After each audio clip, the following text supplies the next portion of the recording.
Use the number line below to answer the question that follows. Points P and Q on the number line above represent two numbers. Which of the following sets of equations um, expresses possible values of both numbers? Okay, so it looks like since I have 0 and 1 here, this tick mark in the middle would be 0.5, and this would be 0.25, and this tick mark just before Q is 0.75.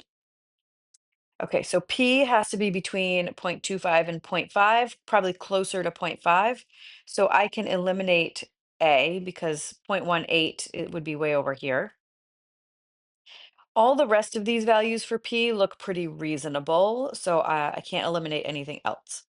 Now, Q has to be bigger than 0.75, so I can eliminate B because that's only zero point 0.7. And then I have to choose between C and D.